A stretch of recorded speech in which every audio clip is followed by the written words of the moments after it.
Homogenic was very much about a person that's put into an impossible situation under a lot of pressure. I would work every day for like 16 hours. I think I had 2 days off in '93, 1 day off in '94, and it's including weekends and Christmas and everything. And I was doing kind of 50 things a day. And then you give and you give and you give and you give and you give, and then you feel you haven't got anything more to give. The homogenic character becomes like a warrior, and not a warrior with weapons that wants to fight back, but somebody who wants to fight with love.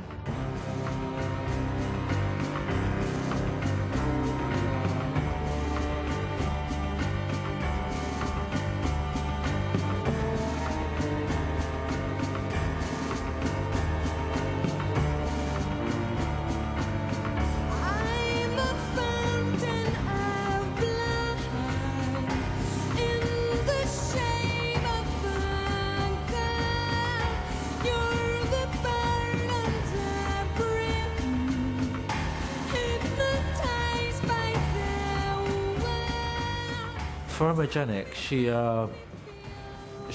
rang me up. She explained what the album was feeling like. She said it was kind of a blue period in her life. I think she had just finished with Tricky, and she said it was kind of downbeat, very. And she had taken all these references from all around the world, all these types of different singing, kind of types of different pitches in her voice. It was perfect. He came up with the throat rings I had, the big head, the contact lenses, the long fingernails, a sewn back costume. I couldn't move, but still had to send all the love in the world back to the camera.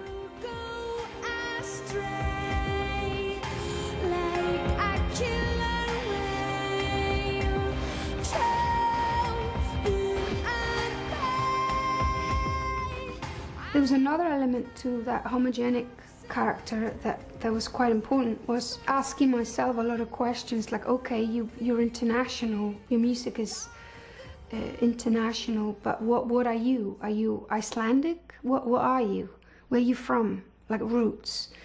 And there was an attempt on homogenic to invent Icelandic modern pop music with the volcanic beats and very over-romantic, patriotic strings.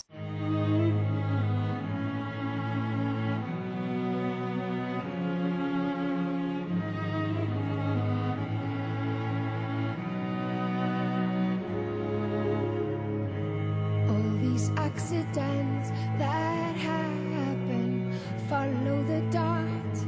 Coincidence makes sense only with you. You don't have to speak. I feel emotional landscapes.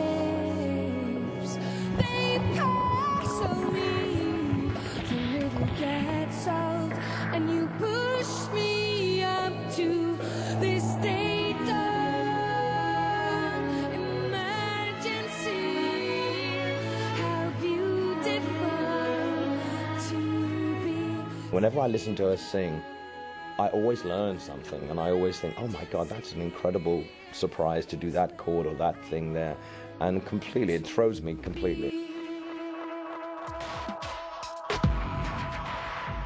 The beats on homogenic in songs like Yoga, where I literally got an engineer and collected volcanic beats.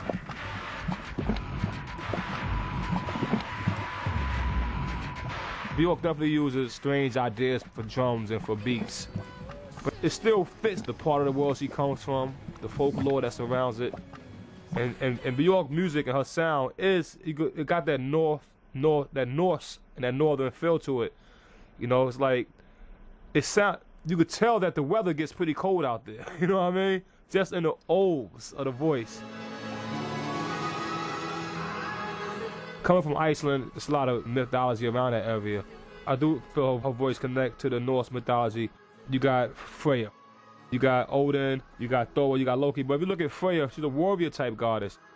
If you look at Björk, you have a warrior princess type of woman, but she looks so innocent.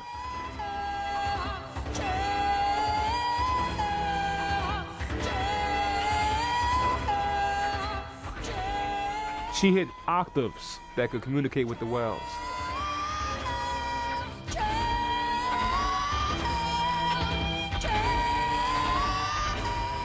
I do hear something in Björk's music that seems to relate very strongly to the shamanistic idea that the world is full of spirits. And when it's, you know, the mobile phone or the laptop computer, and those spirits are as strong whether they're in new technology or whether they're in the paddle of a canoe or, you know, a rock in a landscape.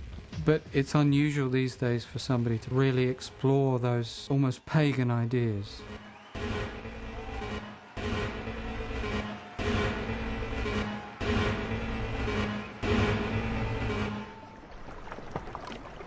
I'd always been 1000% certain that I was an atheist, and then slowly having to realize as I got a little bit older and maturer that perhaps I had the religion and it was nature. She's very in touch with nature, and what comes out of her is coming from her absolute being. You know, however wonderful certain divas' voices are in the so-called classical world of the West, there's very little that's remotely primordial. One could say that she's the primordial voice of Iceland, I think.